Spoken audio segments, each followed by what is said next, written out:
नमस्कार, स्वागत है आप सभी का एनएमएफ न्यूज में। मैं हूं आपके साथ शापनी पटनायक। दुनिया भर में एलपीजी गैस का संकट मंडरा रहा है। भारत में भी इसका असर देखा जा रहा है। हालांकि इन संकटों के बीच देश के लिए एक अच्छी खबर है। कहा जा रहा है कि तेल से भरे 2 जहाजों ने हॉर्मुज का रास्ता सुरक्षित पार कर लिया है और जल्द ही भारतीय नौसेना की निगरानी में सुरक्षित ये जहाज देश में आ जाएगा। जल्द ही और भी जहाजों के आने की उम्मीद भी जताई जा रही है, जिससे पैदा हुआ ये संकट जल्द खत्म हो सकता है।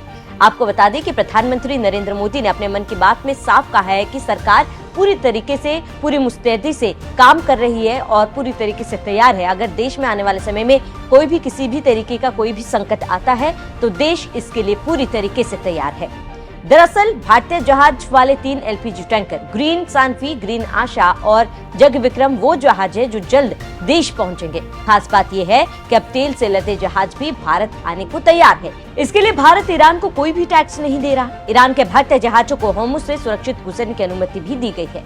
भारतीय ध्वज वाले इन जहाजों की सुरक्षा सुनिश्चित करने के लिए भारतीय नेवी के जंगी जहाज अलर्ट मोड पर है। हर तरीके से निगरानी रखी जा रही है कि किसी भी तरीके की कोई भी परेशानी इन जहाजों को ना हो। और इसके साथ ही आपको बता दें कि ताजा अपडेट ये है कि ईरान की तरफ से भारत सहित 5 देशों को हॉर्मुज की सुरक्षित पास करने देने के ऐलान के बीच 2 भारतीय एलपीजी कैरियर BW TYR और BW ELM ने खाड़ी क्षेत्र को सुरक्षित रूप से पार कर दिया है और अब वे भारतीय तटों की ओर आगे बढ़ रहे हैं।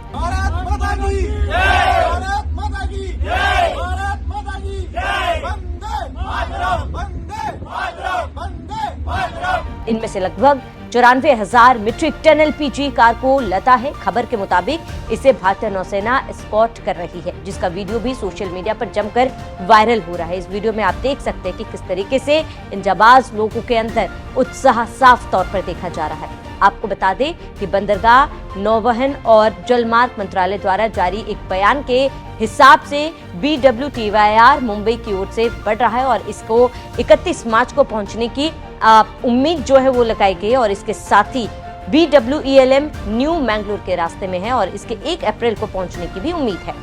अब आपको ग्राफिक्स के जरिए एक एक करके समझाते हैं कि जहाजों की फिलहाल क्या संख्या है, इन जहाजों को लेकर क्या कुछ जानकारी है। तो पश्चिम फारस की खाड़ी क्षेत्र में कुल मिलाकर 18 भारतीय ध्वज वाले जहाज मौजूद हैं। इस जहाज पर 485 भारतीय नाविक सवार हैं।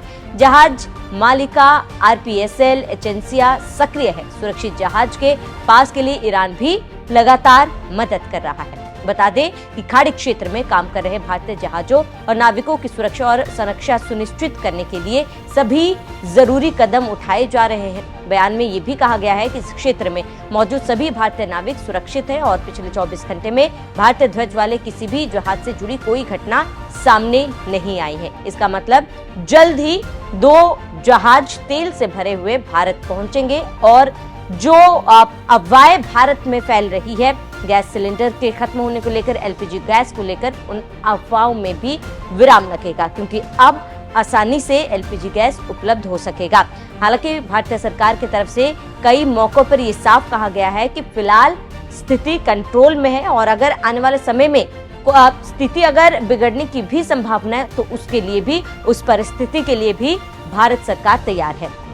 और वहीं दूसरी तरफ विदेश मंत्रालय के तरफ से भी भारतीय मिशन और पोस्ट इस क्षेत्र में रहने वाले भारतीय समुदाय के साथ लगातार संपर्क बनाए हुए हैं। इसके साथ ही उनकी सुरक्षा और भलाई सुनिश्चित करने के लिए उन्हें लगातार सहायता प्रदान की जा रही है और उस समय पर एडवाइजरी भी जारी की जा रही है। सरकार ने स्पष्ट किया है कि यह अस्थायी व्यवस्था 60 दिनों के लिए लागू रहेगी ताकि तुरंत ईंधन की कमी को दूर किया जा सके। पेट्रोल पंपों के अलावा राशन दुकानों के जरिए भी केरोसिन वितरित किया जा रहा है और राज्यों से ग्रामीण क्षेत्र को प्राथमिकता देने को भी सरकार की तरफ से कहा गया है। बहरहाल ये गर्व का क्षण भी है, जहां बड़े बड़े देश मात खा रहे हैं, वहां भारत का जहाज शान से उस जगह को पार कर रहा है जहां से कई जहाज क्रॉस तो दूर सोच भी नहीं सकते। फिलहाल आपका क्या कहना है, हमें कमेंट कर जरूर बताएं।